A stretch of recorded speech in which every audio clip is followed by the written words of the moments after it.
Hello friends, তোমরা দেখতে পাচ্ছ এটা গনগনির পার্কের দরজা। আর আমরা বিকেলবেলা এখানে এসেছিলাম, আমি বাবা আর বোনু তিনজন মিলে।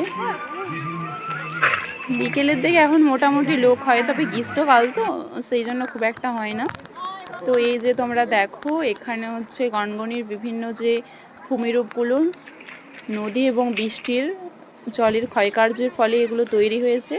আর এইগুলোতে বুঝলে তো আগে না সিঁড়ি এখানে করা ছিল না, ছিল তবে এরকম মানে এতটা সিমেন্ট ইট দিয়ে সিঁড়ি করা থাকেনি। আগে আমরা যখন আসতাম না, এখানে নর্মালি যেরকম সিঁড়ি হয় পাথরে সেই রকমই ছিল। এখন তো অনেক ডেভেলপমেন্ট হয়ে গেছে জায়গাটা। যাই হোক, তোমরা দেখতে পাচ্ছ, তোমরা যদি এই প্রাকৃতিক সৌন্দর্য উপভোগ করতে চাও তো তোমরা আসতে পারো তোমাদের ফ্যামিলিকে নিয়ে। এখানে পিকনিক করারও জায়গা আছে, এমনকি নাইট স্টে করার জন্য এখানে ছোট ছোট কটেজ রয়েছে। তারপর তোমরা এখানে আসলে সর্বমঙ্গলা মায়ের মন্দির